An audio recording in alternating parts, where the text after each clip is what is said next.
cuman di bidang musik. Di bidang musik aja, dan memang hobi kan. Hobi buat ya dari cerita-cerita lah ya, dari cerita-cerita hidup aku masukin jadi ya lagu, ya dari simple-simple cuma main gitar, akustik, ya sekarang udah ya lumayan lah udah bisa. Berarti Xiaobi ini pencipta lagu? Pencipta lagu. Wih, udah berapa lagu? Ya cukup banyak sih ya. Cukup kalau dihitung yang terkenalnya sedikit. Cina apa nih berarti? Hitachi. Hitachi. Tapi Cina. Assalamualaikum Xiaobi ya. Waalaikumsalam. Namanya panggilannya Xiaobi. Nama aslinya siapa? Nama lengkapnya? Li Jiacheng. Li Jiacheng. Oh, berarti saya Li. Kalau gua setan. Bah. Lo kan saya buat tan marga gua. Oh ya, benar. Kaget ya. Insyaallah. Ini ada anak muda Xiaobi, 22 tahun. Betul? Iya, 22 tahun. 22 tahun, tapi pengalaman hidupnya nanti kita bisa dengerin ya, Masya Allah ya. Kita gali bagaimana ceritanya dia. Dari mungkin yang awalnya nggak beragama, atau mungkin sudah menjelajah ke semua agama, betul? Ini cerita awalnya dia nih. Terus pernah menjadi Kristen, 5 tahun. Alhamdulillah sekarang dia menjadi pemuda Muslim. Masya Allah, Alhamdulillah. Boleh dong cerita nih, latar belakang dulu nih, orang tua. Ya, orang tua mama orang Pariaman Padang Indonesia asli, ya, kan ada capnya itu asli. Terus papa orang China Daratan RRC. Cina Daratan, dari kota apa tahu? Nggak tahu dari kota apa. Tapi ya biasanya tapi keluarga beliau itu di Beijing semua. Oh, di Beijing. Di Beijing semua. Jadi papa sama mama ketemunya di? Wah, nggak tahu, nggak pernah nanya kok. Oh, nggak nanya.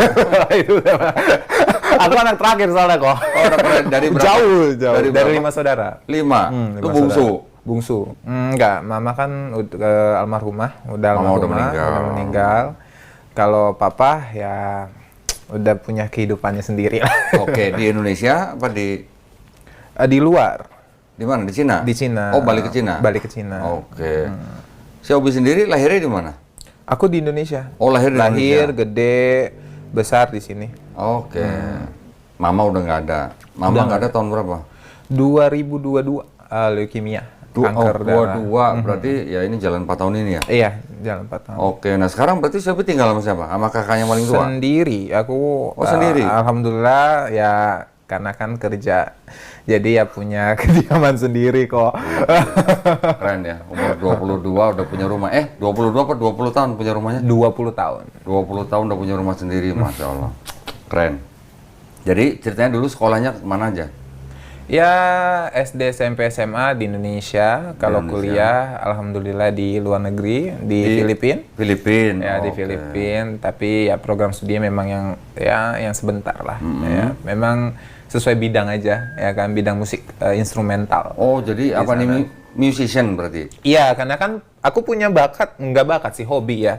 Hobi, dan menurutku kan hobiku ini kan harus disempurnakan ya. Karena kan ya kalau cuma nulis-nulis, main gitar segala macam itu kan ya basically semua orang bisa gitu loh. Makanya aku mau belajar lebih mendalam, ya kan, ya alat-alat musik dan lain sebagainya. Memang kan ya harus ada bidang khusus yang untuk ngajarin aku seperti itu. Oh, jadi kuliah musik di Filipina? Iya, kan Indonesia kan belum ada. Ya memang ada, tapi memang yang nggak resmi lah kok. Anak gua kuliah musik di Indonesia. Ada di Pulau Gadung waktu itu. Ada. Kapan?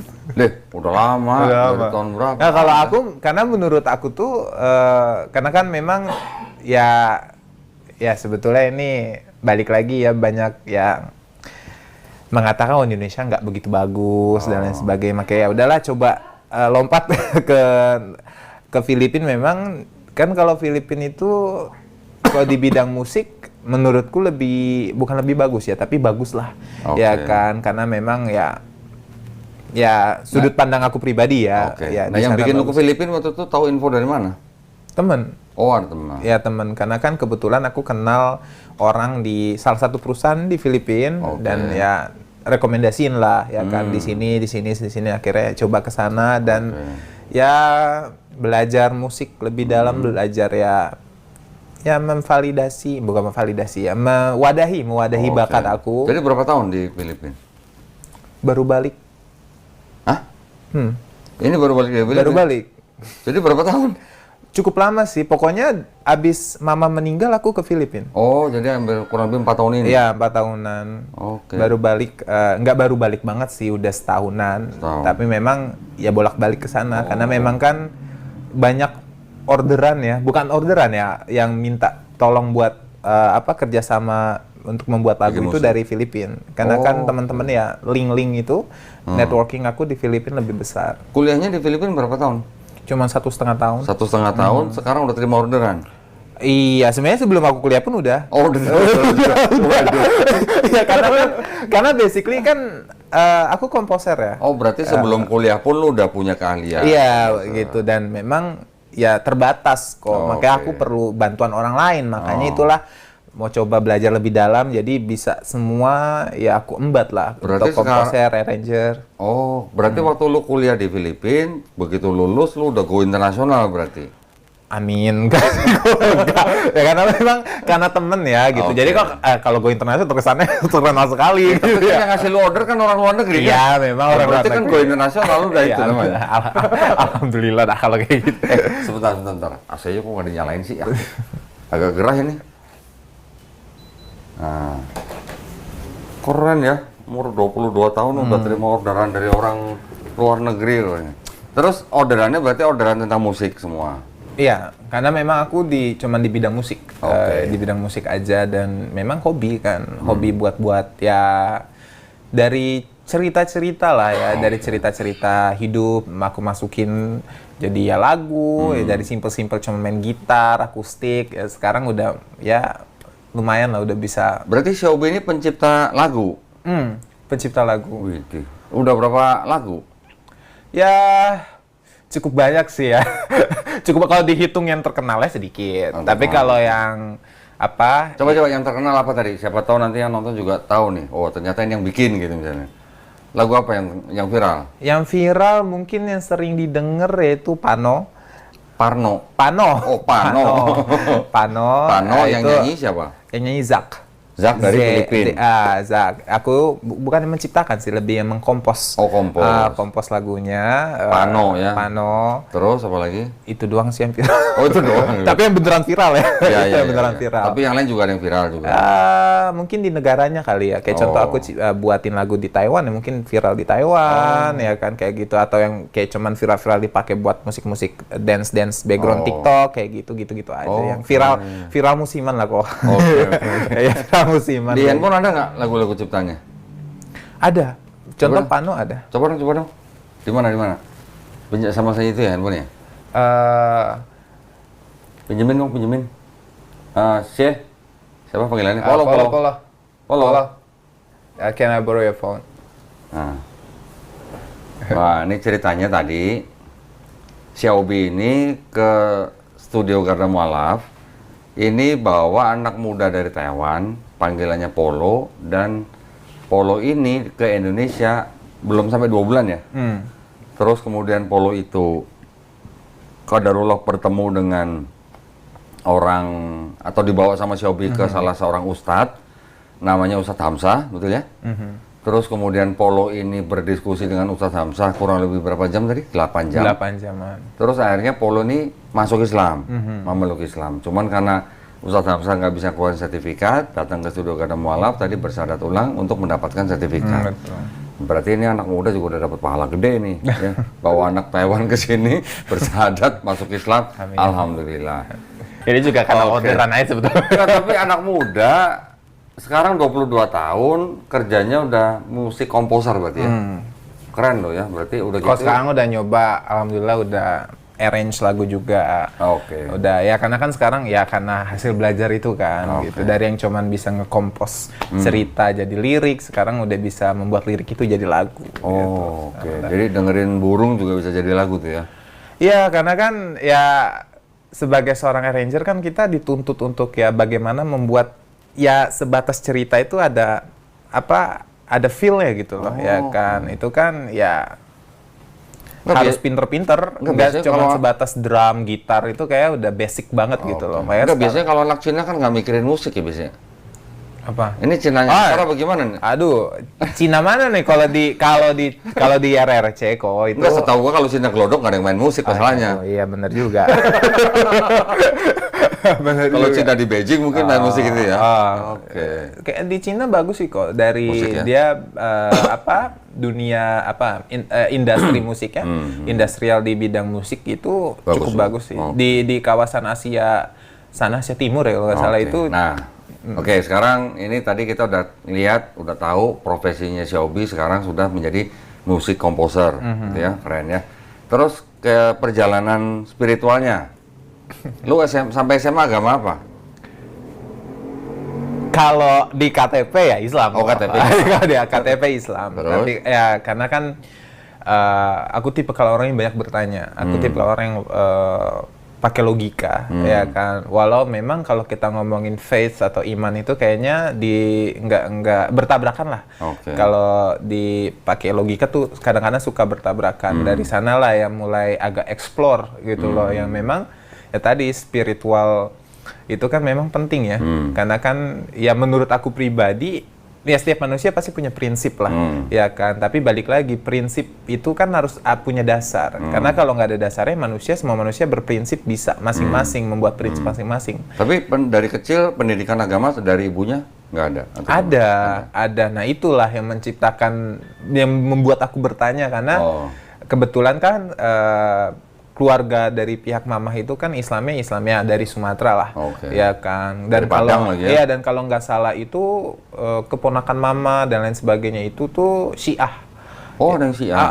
Ya memang ya you know lah ya kan, dari situlah makanya aku bertanya-tanya ya kan, Islam itu apa sih gitu loh. Walaupun ya banyak orang yang ngasih tahu aku Islam itu agama ya damai, bahkan secara bahasa Islam itu artinya damai, ya kan, agama perdamaian. Dan di realitanya pada saat itu aku melihat ya Timur Tengah itu nggak ada damainya sama sekali, always chaos ya kan. Ya Timur Tengah chaosnya kan karena Barat. Iya, killing to each other. Ya kalau memang yang bagian yang karena Barat itu aku sepakat ya kan. Tapi banyak juga yang aku kurang sepakati itu adalah kepentingan kelompok. Kepentingan kelompok yang mereka membunuh satu sama lain, even the same religion, itu menurut aku kan nggak masuk akal. Yang satu teriak Allahu Akbar, yang satu teriak Allahu Akbar. Tapi saling membunuh itu kan menurut aku kayak, karena dalam Islam yang aku percayai kan, ya kita ini manusia, sesama manusia, even bukan satu agama pun, kita sesama manusia itu saudara. Apalagi satu agama. Bagaimana bisa sesama saudara tuh saling membunuh itu? Despite terlepas itu karena adu domba Barat dan lain sebagainya, menurut aku itu kayak kurang tepat lah. Dan aku juga baca sejarah, karena munculnya mempertanyakan agama itu kan berakar dari masalah yang aku lihat realita, pakai mata kan gitu loh. Dan aku akhirnya membaca sejarah, dan yang aku temui masalah ini tuh udah terjadi bahkan setelah zaman Nabi Muhammad wafat gitu loh, yang bahasa kasar ya cucunya Nabi Muhammad pun dibunuh sama yang beragama Islam, ya kan. Itu kan menurut aku loh kok bisa gitu kan. Politik dari ya awal mulanya kerajaan setelah Nabi Muhammad wafat, ya aku lupa, sebelum Abbasiyah kalau nggak salah. Dari situ aku belajar sejarah, dan intriknya banyak sekali gitu loh, yang bukan hanya intrik politik tapi darah ikut campur gitu loh. Dan itu semua kontradiksi gitu loh, yang menurut aku kayak kok agama damai ini seperti ini, berdarah, ada harga yang dibayar tuh darah gitu loh. Kalau memang kerajaan-kerajaan ini, kita nggak ngomongin masa sekarang ya, mungkin masa sekarang kita bisa berdebat karena ada campur tangan asing. Tapi kan kalau masa lalu itu, bahkan kayaknya asingnya pada saat itu Eropa ya belum lagi majunya gitu loh kok, ya kan. Jadi kayak kalau kepentingan kelompok. Iya, kepentingan kelompok itu. Dan menurut aku kalau memang cuman ingin ya mengajari agama ya kan, kok ya saling membunuh gitu. Kalau pilarnya sama Islam kan harusnya nggak ada yang namanya saling membunuh menurut aku. Kembali ke pertanyaan gua, sampai SMA lo agama apa? Kristen. Hah? Kristen? Oh, sampai SMA? Sampai SMA, sampai lulus SMA? Enggak, aku dari SMP tuh udah Kristen. Dari SMP? Dari SMP. SMP ke kuliah. Ya, ke kuliah tuh Kristen. Dan ya itulah kok, karena menurut aku ya tadilah, karena kan Kristen itu percaya ya agama kasih lah dan lain sebagainya ya kan. Enggak, waktu lu masuk Kristen nyokap lu tahu nggak? Nggak tahu. Nggak ada yang tahu kok. Baru ngaku. Nggak ada yang tahu kok. Karena ya tadi balik lagi, menurut aku kan agama itu private ya. Iya, private. Cuman di Indonesia kayaknya agama dimasukin ke KTP. Oke, gitu oke. kan. Tapi maksud gua ketika lu Kristen, lu kan menjalankan Kristennya apa enggak? Menjalankan. Nyokap lu tahu nggak? Enggak. Nggak tahu. Nggak tahu. Oke. Ya karena menurut aku nggak ada yang perlu dikasih tahu gitu Oke. loh. Ya Sampai kan? kuliah.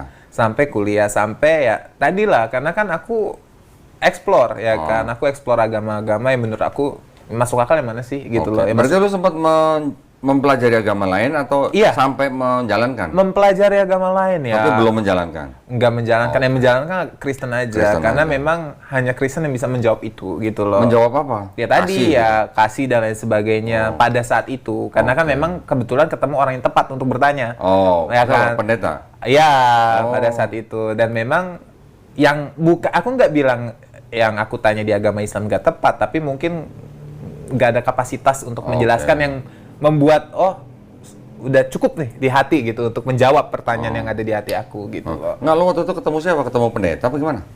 Dibilang pendeta enggak ya kok. Cuman sebatas teman, tapi memang dia yang memang basically dalam sekali di agama. Dari SMP kelas berapa Kristennya?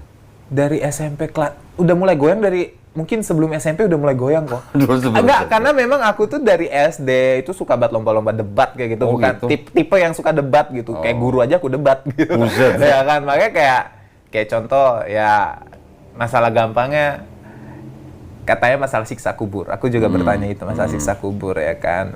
Siksa kubur tuh buat apa sih fungsinya? Karena aku bertanya, ya kan namanya kita membaca, kita dapat informasi kan.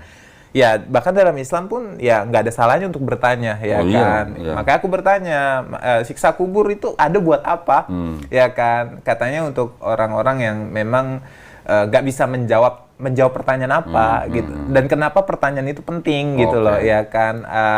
Terus apa fungsinya untuk mempertanyakan itu apa gitu loh, ya kan. Karena menurut aku kan selama kita di dunia itu sholat, beribadah, menjalankan semua perintahnya, tidak menjalankan semua larangannya, loh kok kenapa tetap harus ditanya gitu loh. Kayak nggak perlu ada tapi diada-adakan.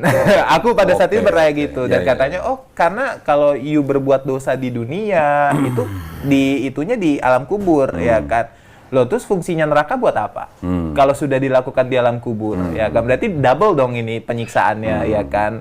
Itulah pertanyaan-pertanyaan itu yang justru membuat aku kayak, loh kok ini kan pertanyaan simpel ya, tapi mungkin ketemu orang yang menjawab itu nggak tepat gitu. Jadi malah membuat aku lebih kayak, loh, lebih nggak masuk akal lagi ini agama gitu loh, ya kan. Ya, kenapa ada alam kubur, alam barzah, ya kan. Kalau masalah kiamat neraka masih percaya karena semua agama ada, ya kan, neraka gitu loh, ya kan. Aku percaya itu, dan aku tipe kalau orang bukan ateis yang memang nggak percaya Tuhan. Aku percaya Tuhan karena ya secara matematika aja tanpa adanya pencipta itu mustahil ada dunia. Secara matematika based on math gitu loh, ya kan. Ya itu yang memang membuat aku percaya Tuhan, tapi Tuhan yang mana harus aku percayai gitu. Jadi, makanya aku jadi boleh explorer dikatakan lah. waktu itu lu sedang masa pencarian lah ya. Masa pencarian. Wah, kirain lu nanya telur dulu apa ayam dulu. Tapi udah ketemu belum jawabannya telur dulu apa ayam dulu? Udah pernah nanya belum? Nah, ada yang bertanya kayak gitu. Lu udah pernah tahu jawabannya belum? Ya kalau menurut aku telur dulu. Telur dulu. Karena Kenapa? ditanya telur dulu atau ayam dulu. Kan Iya. di awal mulai ngomong telur ya. Enggak. Coba lu ke warteg. Aha. Lu kalau minta telur ayam apa ayam telur? Telur ayam. Nah, kan telur dulu kan berarti. Betul. Ya, itu pakai telur dulu. Betul. Ya kayak gitulah kok kurang lebihnya. Wah, insya Allah. Jadi Pertanyaan-pertanyaannya. dari SMP lu udah Kristen sampai lu kuliah. Terus waktu Kristen itu lu berarti kan udah percaya Trinitas berarti kan? Iya, Trinitas. Gua asumsinya lu Kristennya Protestan nih berarti, bukan Katolik? Bukan. Oke.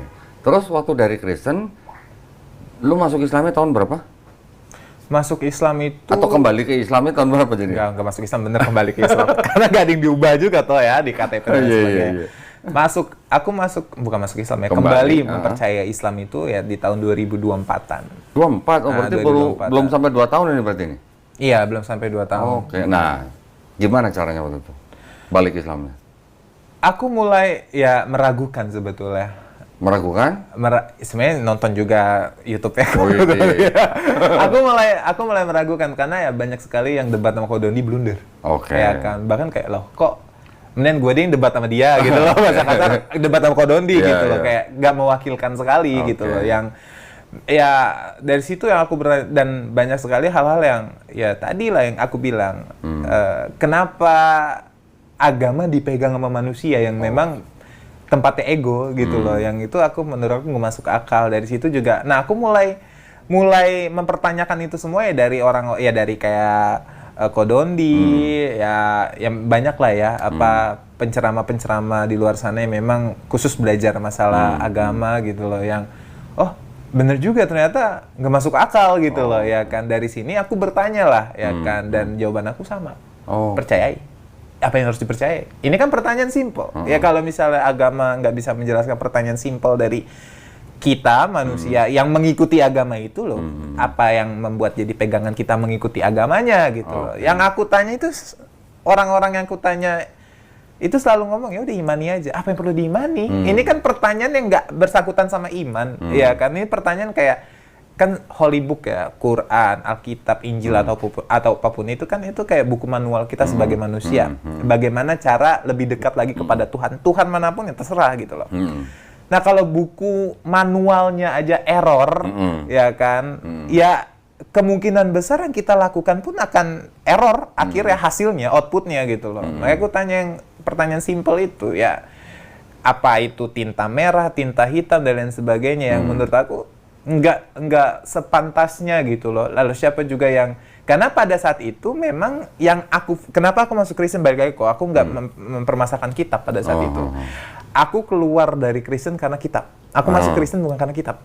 Ya, karena yang tadi ya, pengajaran agama kasih dan lain sebagainya gitu. Lebih ke aku masuk Kristen karena ajarannya, bukan karena agamanya gitu loh. Nah, karena aku udah di Kristen, ya aku baca dong kitabnya. Dan pada saat itu ya aku merasa nggak ada yang salah dengan itu semua, sampai ya tadi ya banyak orang-orang yang berdebat dan lain sebagainya, dan menurut aku tuh janggal aja. Kayak contoh, banyak orang Western country itu yang mengkritik masalah hijab, ya kan, kalau tidak salah seperti itu. Banyak ya kan. Tapi justru lebih barbar itu di Kristen, di Nasrani. Bahkan ada ayatnya itu mengatakan bahwa ya kalau wanita memperlihatkan rambutnya terus dibotakin. Harus botak. Itu kan kayak, loh, kok enggak sinkron gitu loh, ya kan? Berarti kan mereka nggak tahu kitabnya sendiri. sinkron Gitu. Nah, ada lagi ayat-ayat yang menurutku kayak nggak sinkron, tapi sekarang udah nggak kayak gitu. Nah, itu yang aku maksudnya sekarang di perjanjian baru nggak kayak gitu loh. Emang perjanjian lamanya diubah ke perjanjian baru tuh kenapa gitu loh, ya kan? Nah, ini yang jawaban-jawaban dari teman-temanku yang memang katakanlah pendeta, ya untuk mengikuti perkembangan zaman, fashion dan lain sebagainya. Kitab itu tuh apa ya, bahasa kasar, bukan duniawi, bahasa kasar kayak gitu. Kitab itu kan, ya kita ngomongin holy book ya, mau holy book itu apapun itu, kita kan membahas sebuah aturan yang diciptakan oleh Tuhan, ya kan, harusnya nggak boleh terkekang sama zaman, ya kan, karena kan ya, as we know, Tuhan itu kan harusnya well known, maha tahu, ya kan, all seer lah, maha melihat, maha tahu dan lain sebagainya. Ya, kok ada Tuhan yang menciptakan sesuatu yang nanti di masa depan akan kontradiksi, gitu loh. Harusnya kan, itu udah menggagalkan sifat Tuhan itu sendiri gitu. Nah, sampai enggak, itu kan bukan Tuhan yang ngomong. Loh, siapa yang ngomong gitu kan? Ini yang ngomong, Santo ini. Loh, bukan Tuhan ini yang ngomong. Bukan. Oh, jadi karena bukan yang Tuhan yang ngomong, berarti bisa diperbarui seperti itu kan? Aku ya, bertanya gitu, dan memang ya tadilah sampai mungkin karena pertanyaan aku agak bukan menyinggung ya, ya mereka nggak suka kali ya pertanyaan-pertanyaan seperti itu, sampai udahlah imani saja gitu. Menurut aku ya nggak bisa mengimani sesuatu yang bahkan aku nggak tahu selak beluknya, alasan pengubahannya seperti apa. Kan harus ada alasan yang jelas. Oh, karena itu masalah gereja. Nah, itu yang menurut aku nggak masuk akal adalah lu menitikkan iman lu ke gereja.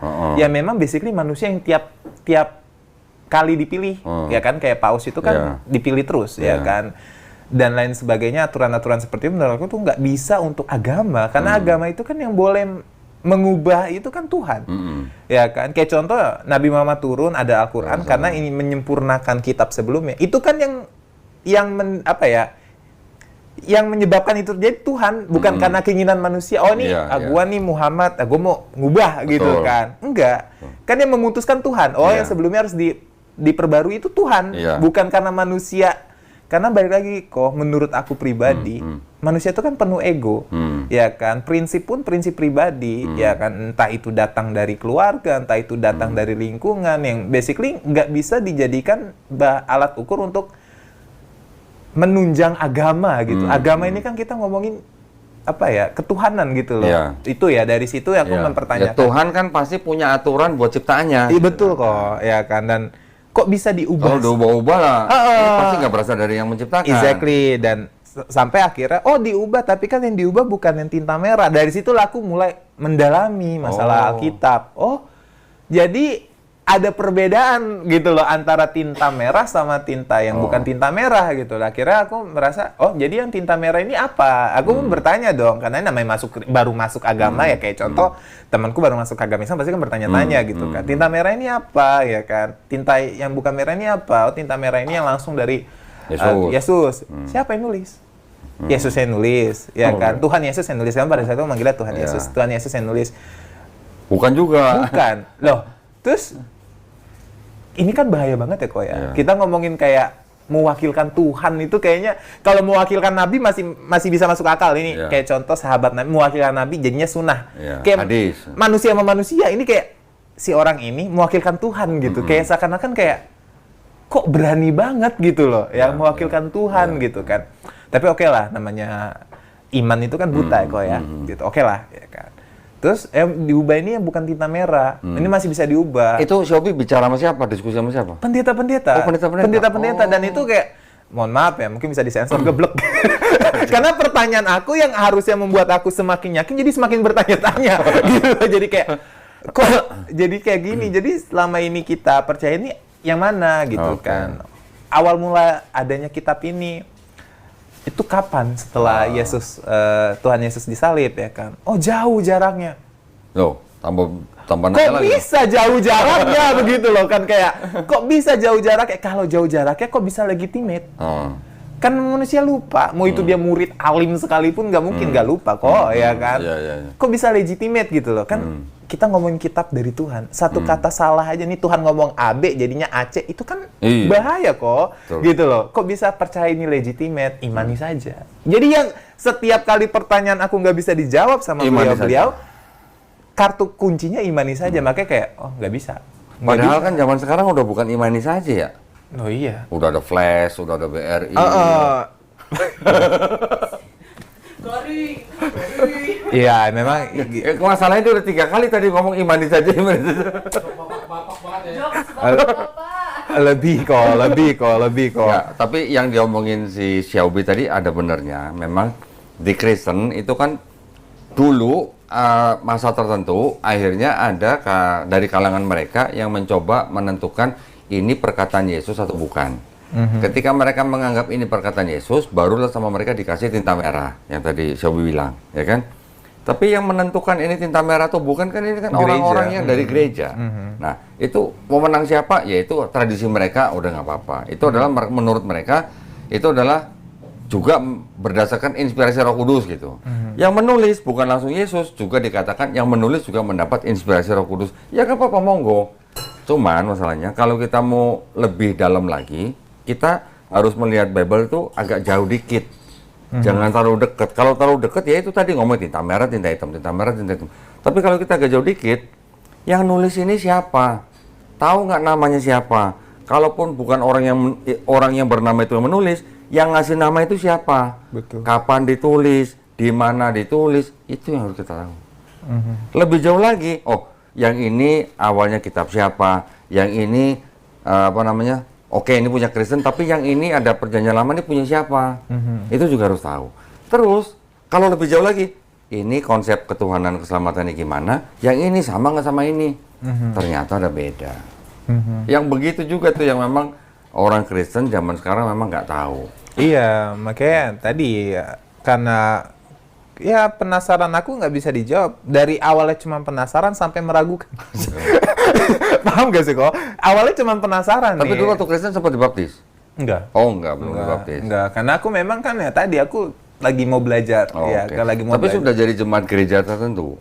Iya, karena kan memang ya cuman dimasukin aja lah, karena ya mungkin dibiarkan untuk belajar lebih dalam lagi dan lain sebagainya. Karena jadi- teman-temanku juga kan rata-rata Kristen kan, Oke. gitu. Jadi waktu itu Xiaobi jadi jemaat gereja tertentu, tapi KTP-nya nggak ganti Kristen. Enggak. Dan memang nggak disuruh. Karena gitu. ya aku pribadi, prinsip pribadi ya, karena menurut aku agama itu kan private life ya. Jadi ya memang Nggak harus sesuai dengan KTP ya kan, gitu ya. KTP sama hati kan kalau Bisa nggak beda. sinkron juga KTP lu Islam misalkan hati lu yang meragukan keislaman ya neraka ujungnya. Ya maksudku Ya. agama itu nggak bisa diukur dari identitas gitu Oke. loh ya. Terus kan? titik balik dari Kristen kembali ke Islamnya gimana?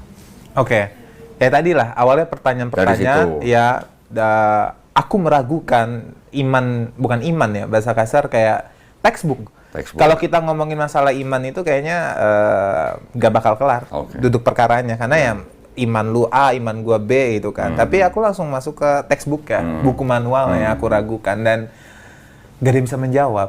Ya gak ada yang bisa menjawab itu dan akhirnya aku nyerah Oke. di Kristen karena lo kok bisa nggak bisa menjawab itu gitu loh ya kan. Ini kan agama yang cukup tua ya kok, Ya, ya. bukan agama baru gitu, agama Ya, yang cukup ya. tua yang harusnya nggak lekang dengan zaman lah gitu. Harusnya ada jawaban-jawaban. Ya aku percaya ya mereka ya kalau udah menjadi pastor atau apapun itu pendeta dan lain sebagainya kan sekolah pasti kan. Nggak mungkin nggak diajari Ya, gitu tapi loh. sekolahnya kan udah dikasih apa ya? Doktrin. Udah dikasih doktrinnya begitu. Ya, itu memang ya kan doktrin-doktrin itu menurut aku ya it's okay sih mau doktrin apapun itu selama masuk akal doktrinnya gitu loh. Tapi yang nggak masuk akal gitu loh. Ya, terus titik balik ke Islamnya lagi. Aku nyerah di sana ya, Terus? karena aku nyerah di sana. Akhirnya aku explore lah agama-agama lain. Oh, ya, oke. explore agama-agama lain sampai temen aku ya kan, aku tanya karena kan kayak coba gue balik lagi ke setelan pabrik. Setelan pabrik. Setelan pabrik By gitu default, kan. maksudnya. By default ya Oke. kan, reset by default gitu.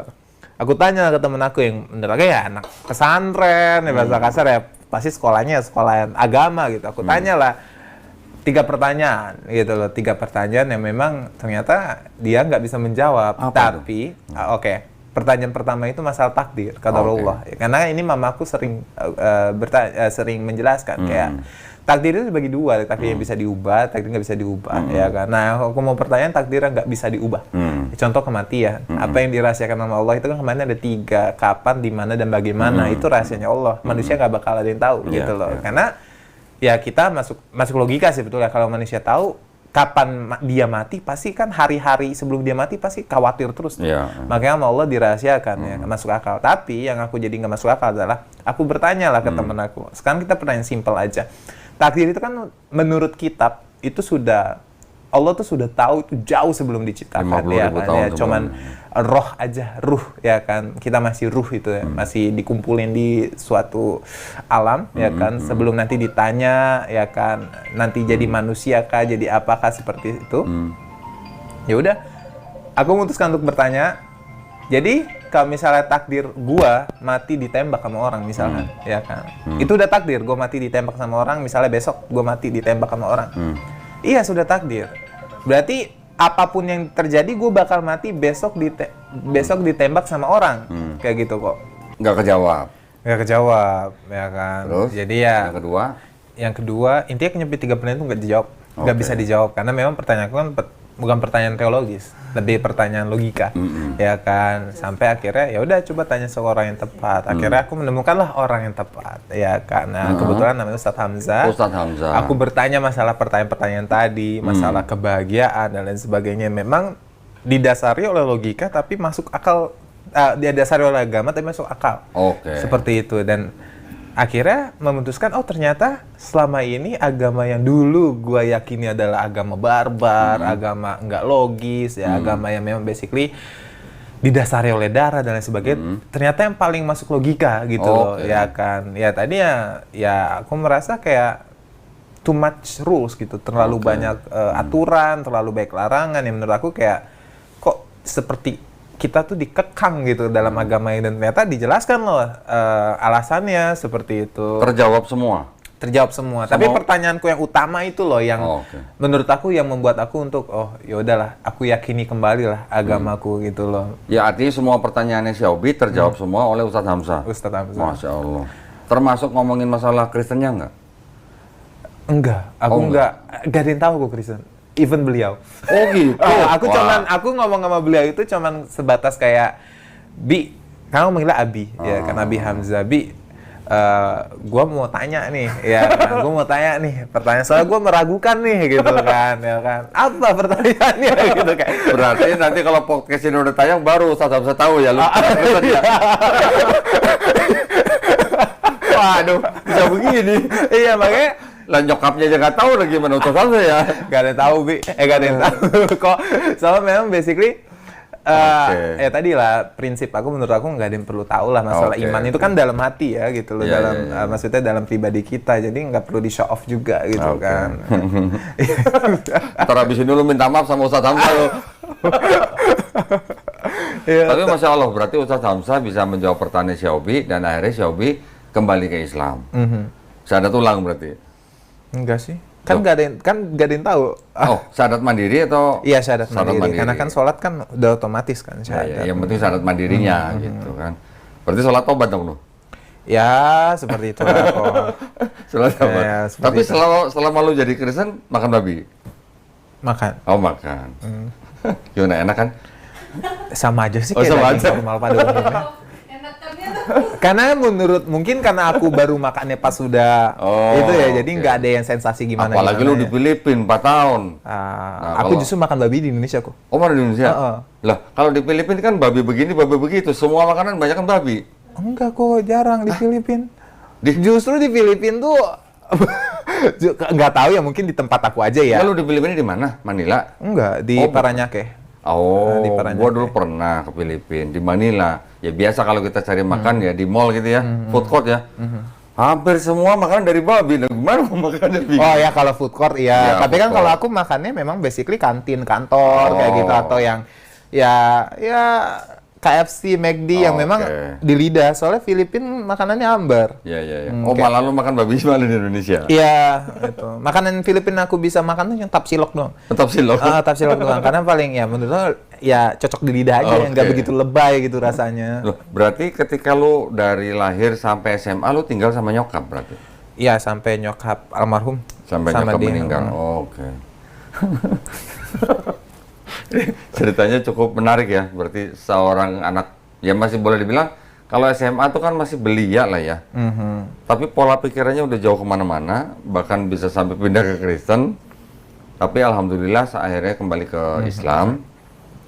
Dengan, artinya apa? Dengan sebelum kembali ke Islam tuh, berarti Xiaobi dulu pernah, tadi kalau nggak salah ceritanya, pernah punya fobia terhadap Islam. Iya. Ya, karena yang berdarah-darah itulah ya. Iya, bukan itu doang sih kok. Bukan ya tadi lah ya, aku kan banyak baca-baca berita di Indonesia sekalipun yang kita kan agama damai ya, maksudnya ya kita harus ya memperlihatkan itu kalau kita agama damai. Tapi banyak di sini yang tadi lah pelarangan pembangunan gereja dan lain sebagainya. Menurut aku itu nggak memperlihatkan agama damai gitu loh, gitu dari gini kalau masalah pembangunan gereja nih, gue berusaha senetral mungkin ya. Gue juga dulu waktu Kristen juga pikirnya begitu, kok orang Islam begitu sih, orang mau bangun gereja kok susah amat gitu ya. Tapi ternyata kalau kita kembali lagi ke aturannya, pemerintah kan udah bikin aturan, ya aturan itu aja yang tinggal diikutin. Nah, masalahnya yang sering muncul di permukaan di media itu adalah yang kejadian-kejadian gereja yang mungkin perizinannya kurang, ketika ada perizinan yang kurang atau direkayasa, itu yang jadi masalah. Tapi sebenarnya kalau ini diikutin semua aturannya dari pemerintah, harusnya nggak masalah, harusnya ya. Kita sekarang bisa ngelihat kan gereja-gereja yang gedenya segede gaban juga ada kan, kok bisa dapat izin? Berarti mereka ngikutin aturan pemerintah gitu. Tapi kalau ada yang nggak ngikutin aturan, terus kemudian jadi masalah, terus itu di blow up, itu yang jadi kesan seolah-olah kita yang nggak damai. Bukan begitu harusnya. Iya. Karena memang contohnya udah banyak banget gitu. Awalnya bikin rumah doa, ya nggak pakai izin. Izinnya mungkin izin RT lah, sekali, 2 kali, 3 kali didiemin, terus lama-lama jadi apa, persekutuan, lama-lama jadi gereja tanpa izin, nah gimana nggak diprotes gitu. Itu loh, gue berusaha netral nih, gue bukan membela sana sini nih ya, tapi memang gue udah sering banget terima laporan sampel-sampel kasus yang kejadian-kejadian itu ternyata perizinannya kurang atau direkayasa. Setelah terkonfirm lah ya. Iya. Ya intinya itulah. Soalnya aku kan ngelihatnya ya namanya anak muda ya kok ya. Aku ngelihatnya ya kayak gitu dan ya kagak menelusuri lebih dalam. Juga aku nggak punya network untuk tahu confirm kan. Kalau kamu punya mungkin network untuk confirm ya sebenarnya apa sih yang terjadi. Kalau aku kan cuman sebatas apa yang aku baca aja gitu. Dan itulah makanya yang membuat shaping aku juga ya masalah Timur Tengah dan lain sebagainya yang ini bukan agama ini kayak gladiator masa kini. Bahasa kasar barbar banget lah gitu. Gue juga dulu gitu, Bi. Gue juga dulu waktu 7 tahun perjalanan gue ke Islam, yang 5 tahun ini gue cuman ngamatin orangnya. Sama seperti lu, gue ngamatin orangnya. 5 tahun gue ngamatin orangnya, selama 5 tahun pula gue gak kepengen masuk Islam. Tapi selama 2 tahun gue membandingkan Islam dan agama-agama yang lain, baru gue harus pilih Islam. Kenapa gue harus pilih Islam? Karena ternyata cuman Islam yang berasal dari yang menciptakan langit, bumi, dan manusia. Berdasarkan apa? Seperti yang tadi lu bilang, berdasarkan kitabnya. Kalau bukan berdasarkan kitabnya, kita juga mungkin gini, kan kalau namanya nasihat, perintah, aturan, larangan, itu kan bisa aja ciptaan manusia yang bijak. Betul kan? Betul. Jangan mencuri, jangan membunuh, jangan memperkosa, dan sebagainya. Bisa aja itu berasal dari aturan manusia yang bijak gitu. Atau yang manusia sudah berpengalaman dan sebagainya. Tapi kalau ada ayat-ayat yang nggak mungkin orang pada zaman itu tahu tanpa alat-alat tertentu, berarti kan nggak mungkin karangan manusia. Gitu. Itu yang dulu membedakan Islam dengan yang lain. Tapi lu sebagai anak muda, bahkan sekarang cuman masih umur 22, sudah punya pola pikir yang begini, dan sekarang alhamdulillah sudah kembali jadi Islam, gue sih cuma bisa bersyukur aja gue bener.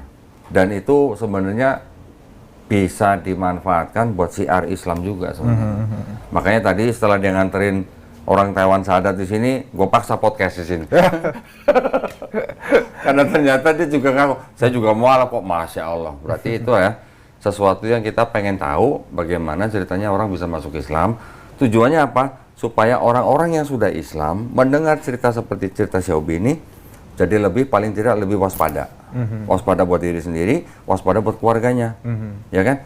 Juga untuk apa? Supaya iman dan akidah kita tambah kuat. Iya benar. Itu yang tujuan kita itu, ya, podcast ini. Bukan untuk bikin Xiaobi jadi ngetop atau gimana, enggak. Udah ngetop dia masalahnya. Enggak. Orderannya udah dari luar negeri masalahnya. Amin dah. Ya, keren. Nah, terus ada lagi nggak, Bi? Mungkin perjalanan Xiaobi yang tadi mungkin belum diceritain. Dari Kristen ke Islamnya, apa yang mungkin belum...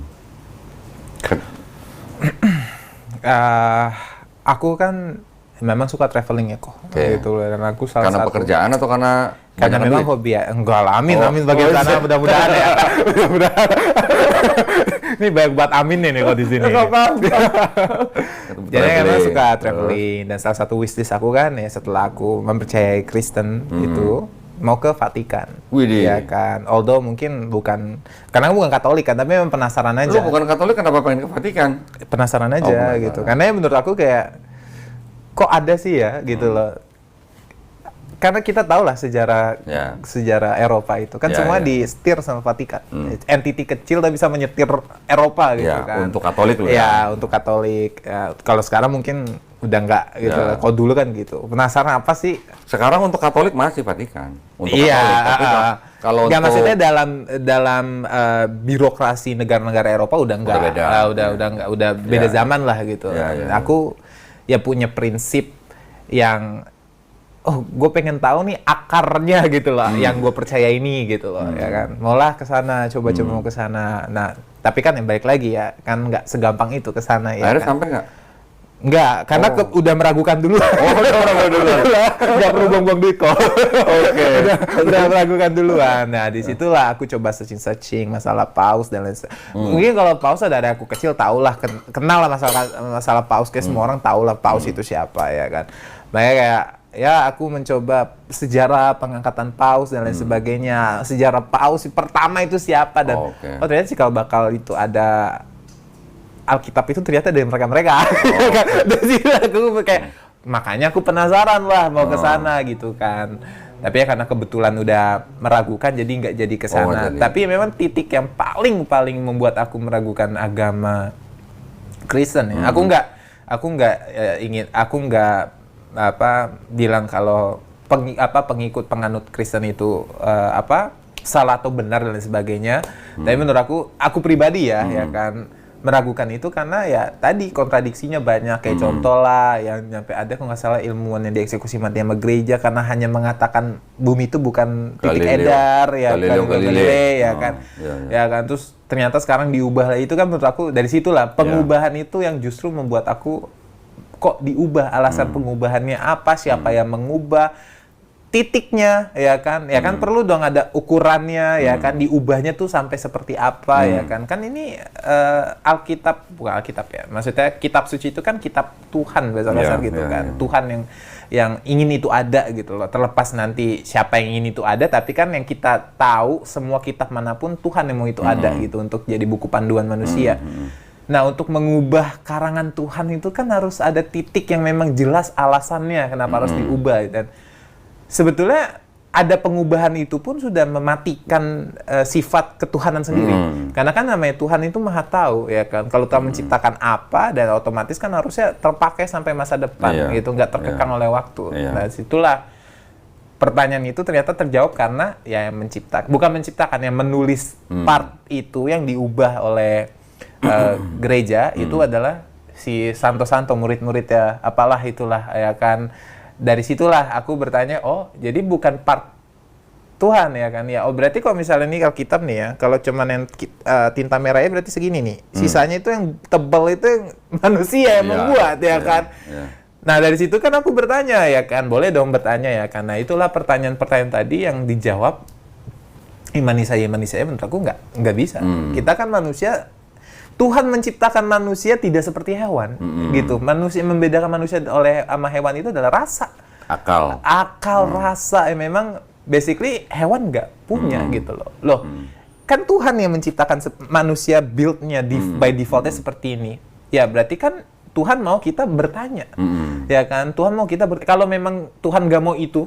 Ya kan Tuhan cuma mau manusia imani saja, udah nggak usah ciptakan manusia, udah semuanya malaikat aja angels. Kan angels nggak perlu, maksudnya nggak free will ya kan. Menurut aku seperti itu. Berarti kan ya, tadi lah pertanyaan-pertanyaan tadi juga ya tadi masalah kenapa turun ke bumi ya kan dan sebagainya Tuhannya. Karena kan dari situ aku mulai bertanya ya kan dari awal cuman ya udah Tuhan turun ke bumi sampai kayak nggak masuk nih ya kan. Kenapa turun ke bumi? Dua orang yang menjawab itu menurut aku tuh nggak masuk akal banget. Yang satu karena ingin menghapus dosa, ingin menghapus dosa manusia, ya kan. Terus Tuhan, ingin menghapus dosa manusia, menebus dosa manusia, menghapus dosa manusia, menebus dosa manusia. Tuhan harus turun dulu ke bumi untuk menebus dosa. Nggak masuk akal nggak sih? Pertanyaan. Kalau Tuhan yang Maha Kuasa ini, yang mau turun jadi manusia untuk menebus dosa manusia, berarti Tuhan ini Maha Pengampun nggak? Aku bukan ke sana kok justru. Iya, ini gua nanya nih, kita sharing nih. Enggak. Jadi kalau dengan konsep seperti itu, kalau Tuhan itu harus repot-repot jadi manusia untuk menebus dosa manusia, berarti Tuhan yang ini Maha Pengampun nggak? Kan jadi enggak. Jadi nggak Maha Pengampun kan? Karena harus repot-repot nyamar jadi manusia nih untuk menebus dosa manusia kan? Di mana disebut Maha Pengampunnya kalau gitu? Kalau diceritakan sama orang Kristen bahwa ini karena saking cintanya nih Tuhan yang Maha Pengasih ini kepada manusia sehingga dikaruniakanlah anak yang tunggal supaya barang siapa percaya kepada Dia mendapat hidup yang kekal. Saking cintanya Maha Pengasih, Maha Penyayang. Tapi kalau harus turun jadi manusia, jadi ciptaan, melawan kodratnya sendiri, kan berarti udah nggak jadi Maha Pengampun gitu maksudnya. Itu sih poin ya. Kalau aku, menurut pandangan aku pribadi, mengenai hal itu karena dijelaskan lah sama teman-temanku yang Kristen, yang Nasrani itu ya lebih nggak masuk akal lagi. Ya karena tadi ya aku bilang berarti Tuhan harus turun ke bumi, harus kan harus kata dia harus turun ke bumi karena untuk apa ya tadi seperti untuk menggambarkan cintanya begitu. Harus kan kata harus itu kan ada kekangan. Bener gak sih kok? Harus itu must ya bahasa Inggris, harus must. Berarti kan kalau harus itu dikekang, harus itu cuma punya sifat manusia. Terikat, ya kan? Kok Tuhan bisa ada harusnya buat Tuhan? Ya berarti kan? ada syaratnya. Ada syarat ya, harus. Berarti kalau Tuhan nggak turun, bukan siapa Tuhan yang menghakimi? Ya kan? Terus masalah tadi ya Trinity segala macam. Itulah pertanyaan awal yang menurut aku nggak perlu ditanyakan. Jadi gara-gara mereka menjawab, jadi aku tanya gitu loh. Nambah-nambah gitu. Jadi berakar kan? Iya. Jadi jawaban dia membuat yang aku yakini sebelumnya itu kayak ragu nih gue nih, ya kan nggak begini nih, begini. Ya tadi ya Tuhan turun ke bumi, terus Tuhan Yesus, Tuhan Yesus siapa? Allah siapa? Ya itu semua lah, itu siapa? Ya kan? Itu tiga adalah satu adalah tiga. Konsepnya gimana, ya kan? Yang membedakan Kristen, ini bukan ya gimana gue sama penganut agama Kristen. Yang membedakan Nasrani sama Hindu tuh apa? Ya kan? Kan agama kita kan ya memang Abrahamik lah, agama langit ya kan. Memang akarnya sama gitu loh. Ya kan? Itu pandangan akademis. Pandangan akademis, akarnya sama gitu. Dari sejarah ya kan sama gitu loh. Tapi gimana ya? Entah apa yang karena kan yang membuat itu ada, itu kan bukannya Injil itu sendiri, tapi ya orang-orang gereja yang tiga itu satu itu tiga kan itu semua ada itu di kitab sekarang itu karena kan orang-orang gereja. Tambahan. Ya tambahan yang memang membuat sebetulnya yang aku dapat dari penjelasan mereka adalah jadi intinya ada ini semua untuk menjelaskan biar manusia sekarang masuk akal. Ya kan? Karena kalau nggak ada ini nggak bakal masuk akal Tuhan kenapa turun ke bumi. Ya karena kalau Tuhan turun ke bumi yang ngatur siapa bumi? Ya kan Tuhannya turun ke bumi. Iya, kalau menurut pandangan mereka, menurut pemahaman mereka, Tuhan turun ke bumi, kalau ditanya siapa yang ngatur manusia, ya tetap Tuhan karena Tuhan Maha Kuasa, kata mereka. Terus tugasnya Allah sama Roh Kudus itu apa? Itu. Ya mau dibilang ngatur bumi ya Tuhan ini yang Maha Kuasa ini. Karena dia Maha Kuasa, maka dia Maha Kuasa jadi manusia. Nah, kan tinggal tanya balik nih. Kalau memang Tuhan ini Maha Kuasa, bisa jadi manusia, kita tanya, bisa nggak jadi iblis? Nah, harusnya bisa. Harusnya bisa dong. Kalau mereka alasannya Maha Kuasa bisa jadi manusia, harusnya dengan kemahakuasaan dia bisa jadi iblis dong. Betul. Tapi iblis kan sifatnya jahat. Iya, betul. Kan nggak mungkin yang baik jadi jahat. Betul. Betul nggak? Betul. Nah, berarti paradoks. Iya. Nah, itu maksudnya. Kalau bilang Tuhan Maha Kuasa bisa jadi manusia, kita tanya, bisa nggak jadi iblis? Kalau mereka bilang bisa, salah. Mereka bilang nggak bisa juga salah. Kalau mereka bilang nggak bisa, berarti nggak Maha Kuasa. Kalau mereka bilang bisa, masa Tuhan jadi jahat? Itu yang jadi paradoks. Seolah-olah kita ngomong, bola itu kotak banget ya. Gitu, seolah-olah begitu jadinya. Iya, itulah yang terjadi jika Tuhan dikotakkan oleh manusia. Ya. Kalau tapi selama 5 tahun lu baru sadar gitu maksudnya. Jadi Kristen? Ya karena kan awalnya cuma yang aku yakini kok. Karena kan memang basically aku lihat ya ajaran-ajaran mereka, agama kasih, agama sayang, bahkan ada part yang katanya kasihanilah musuhmu. Ya kan itu cintai musuhmu ya kan. Kasihlah musuhmu ya kan itu kayak wow banget. Ya kan. Gua kasih analogi mau. Anggaplah lu bangsa Indonesia yang belum merdeka. Anggaplah gua penjajah Belanda. Gua datang, gua ambil hasil bumi lu, gua kasih kitab, baca ya, kasihlah musuhmu. Gimana dong? Lu bangsa yang hasil buminya gua ambil, gua jajah, gua kasih kitab, baca, kasihlah musuhmu. Lah musuh lu siapa waktu itu? Mereka. Gimana dong? Itu makanya yang membuat aku kayak ya ini lagi dalam artian kayak berakar gitu. Jadi nggak perlu. Aku kan tipe orang yang penghafal ya, gitu loh. Aku tipe orang yang penghafal. Pernah jadi baca kalau ditampar pipi kanan kasih pipi kiri? Pernah baca nggak? Ya pernah. Ya makanya kayak pernah nggak cobain gitu? nggak males. Nggak bener ya. Nggak mau. Berapapun orang Kristen yang datang ke sini, yang konsultasi sama gua, selalu gua tanya, lu pernah nggak cobain ditampar pipi kanan kasih pipi kiri? Enggak lah kok, kenapa? Gua tonjok lah kata gitu. Iya, makanya. Lah kenapa? Itu kan kitab lu. Oh. Kenapa nggak diikutin gitu?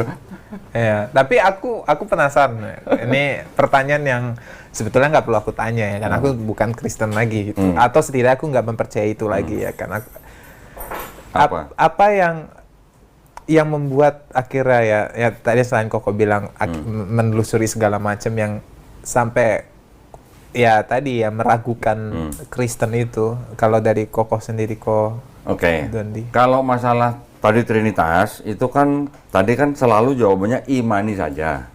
Oke. Ini masalah imani saja. Oke, ini kita pinggirin dulu sebentar nih. Tapi seperti tadi Xiaobi juga bilang, sebuah agama pondasinya kan harus kitabnya. Nah, ketika di kitab itu setelah gua pelajarin sejarahnya, asal usulnya, masalahnya apa, ternyata di dalam kitab yang dulu gua imani itu di dalamnya ada kontradiksi, di dalamnya ada ayat yang tidak asli. Kalau tidak asli, berarti seperti tadi kata Xiaobi, berarti ini udah buatan manusia. Nah, gua cari buktinya beberapa lama. Akhirnya gue dapat buktinya malah dari kalangan Kristen sendiri, tapi yang dari kalangan kritik teks gitu, ya. Yang di kalangan kritik teks itu mereka mempelajari manuskrip atau naskah-naskah kuno, dan mereka bisa membuktikan bahwa ternyata di dalam kitabnya yang gue imani waktu itu banyak ayat-ayat yang tidak otentik. Tidak otentik artinya apa? Ditambahkan belakangan. Nah, kalau sudah ditambahkan belakangan, berarti kan apa? Ya berarti kan sudah korup kalau udah begitu, ya kan? Ketika sebuah kitab sudah korup, tadi Xiaobi sempat bilang, berarti nanti di future pasti rusak, pasti berantakan gitu. Karena bukan berasal dari Tuhan yang menciptakan kita nih gitu. Gue juga asalnya gitu, ketika gue sampai meninggalkan Kristennya. Karena gue mendapatkan buktinya malah dari kalangan Kristen sendiri, ilmu malah tambah yakin. Sama kok. Kecuali nih, kalau gue dapat misalnya tuduhan dari di luar agama Kristen, ini gue mungkin masih bisa berusaha membela nih, ya kan? Tapi kalau gue dapat buktinya malah dari kalangan Kristen sendiri, gimana gue mau bela? Malah internal gue yang ngakuin gitu. Nah dari situ, baru setelah gue mempelajari yang lain, yang di Quran itu, cuma mungkin kita beda pertanyaan gitu lah ya. Kalau di gue waktu itu gue bersandarkannya kepada apa? Bersandarkan bahwa ini ada sebuah kitab yang ditulis 1500 tahun yang lalu. Ternyata kitab ini ada isi ayat-ayatnya yang ini nggak mungkin karangan manusia. Karena pada zaman itu belum ada alat-alat tertentu untuk ngomong begini gitu. Berarti ini pasti berasal dari yang menciptakan langit, bumi, dan manusia. Gitu. Dan ternyata di dalam Islam, di dalam Quran, itu nggak ada yang namanya rasisme. Lu mau orang sipit kayak, lu mau orang, kita sama-sama Cina nih.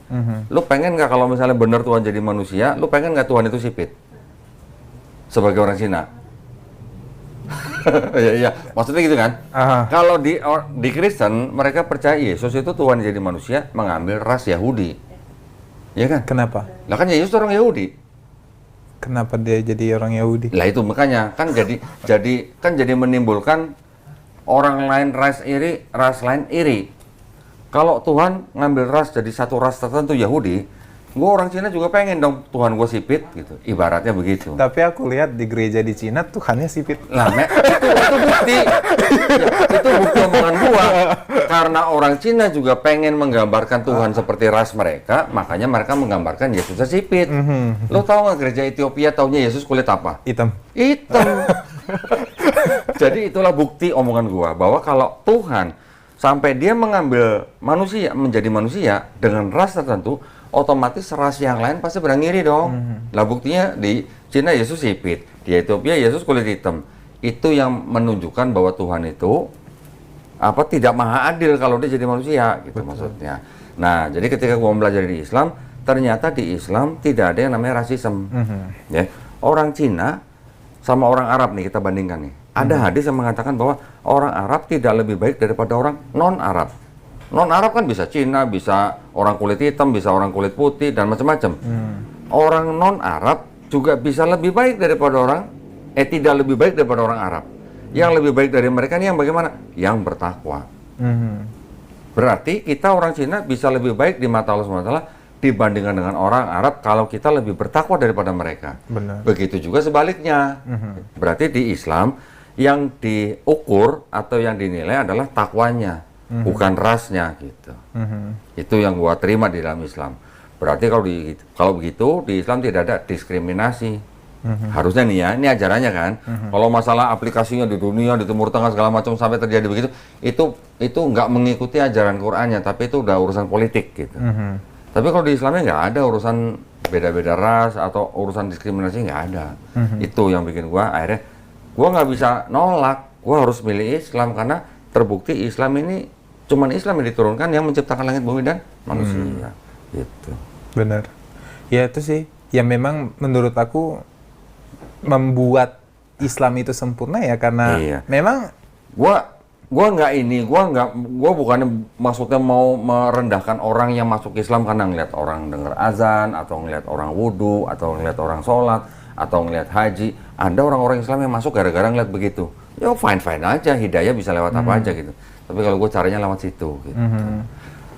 Xiaomi juga dari tadi yang diomongin sebenarnya kurang lebih sama sama gua. Kurang lebih sama, cuman mungkin Xiaomi belum lebih masuk lagi ke ayat-ayat mana yang dipermasalahkan. Gitu. Kalau gua dapat buktinya apa? Kitab, ada ayat, ada catatan kaki. Catatan kakinya ngomong apa? Ayat ini tadinya catatan di pinggir halaman, kemudian disisipkan oleh penyalin. Karenanya ayat ini pasti tidak asli. Yang ngomong Bible sendiri coba. Kalau Bible gue sendiri yang ngomong begitu terus gimana? Dan Bible itu khusus untuk calon pastor, bukan untuk jemaat. Berarti kalau begitu pastor yang ceramah di mimbar, berarti dia tahu di dalam kitab mereka ada ayat yang tidak asli. Mau lihat? ada. Mau lihat? Berarti belum nonton video gua semua ini. Banyak kok video kok. Iya, tapi lu berarti belum pernah ngeliat yang ini. Ya ini buat edukasi aja. Buat edukasi aja nih.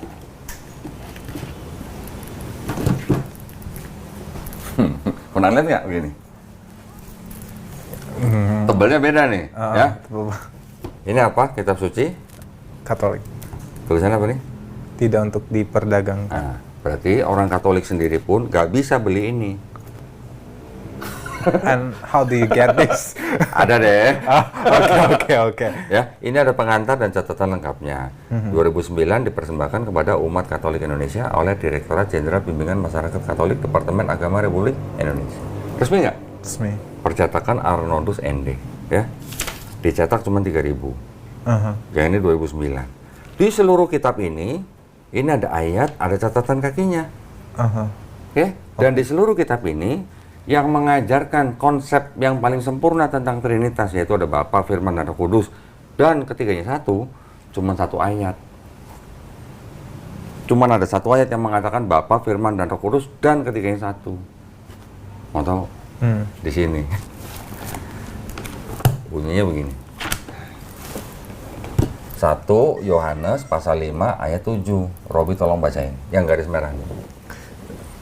7 sebab ada 3 yang memberi kesaksian di dalam surga, Bapa, Firman, dan Roh Kudus, dan ketiga adalah 1. 8 dan ada 3 yang memberi kesaksian di bumi. Nah, cukup ya. Ini ada keterangan di bawah nih, ayat 7 sampai 8. Kalimat di dalam surga sampai di bumi, ada keterangan bagian ayat ini apa?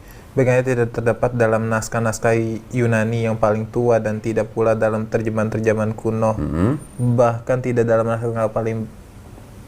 Bahkan? Apa? Tidak ada paling...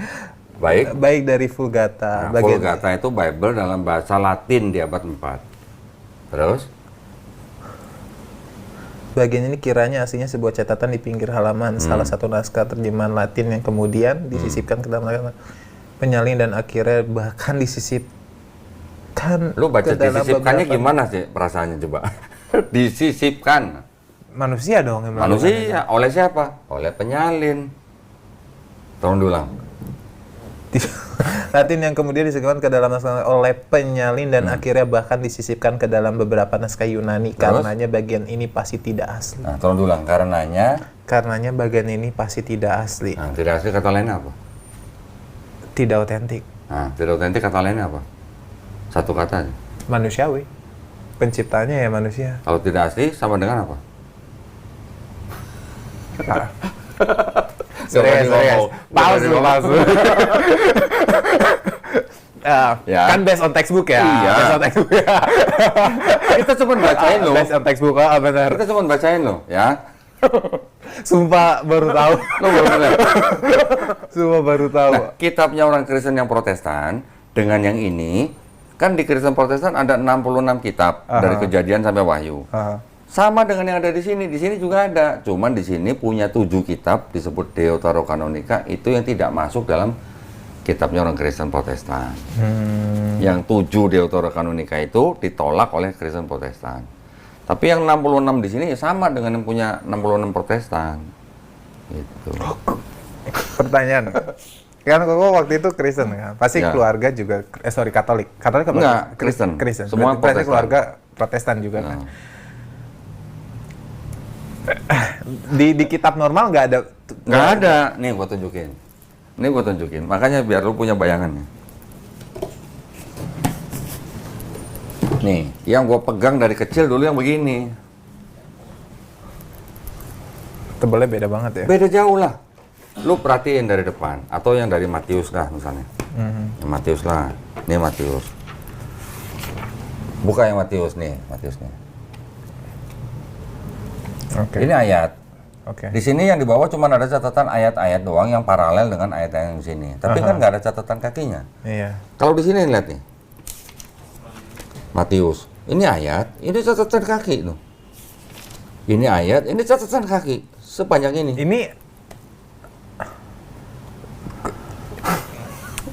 Ini tolong di-cut ya. Terus mereka mempercayai apa kok? Mempercayai doktrin gereja. Nggak usah di-cut itu mah. Doktrin. Loh. Tapi bisa timbul iman karena doktrin itu gimana ceritanya? Jadi, ya ini jadi gini. Jadi ini kan ada ayat-ayat nih. Ayat-ayat ini kan ditafsirkan oleh gereja. Gereja ini yang mendoktrin jemaatnya. Oke. Jadi kalau mau diceritain nanti perjalanan doktrin itu cukup panjang. Karena perjalanan doktrin itu sempat berubah-berubah dari abad-abad awal sampai abad yang sekarang. Oke. Dan sampai sekarang pun denominasi tahu ya, denominasi Kristen itu karena perjalanan doktrin itu jadi menimbulkan begitu banyak denominasi di bawahnya.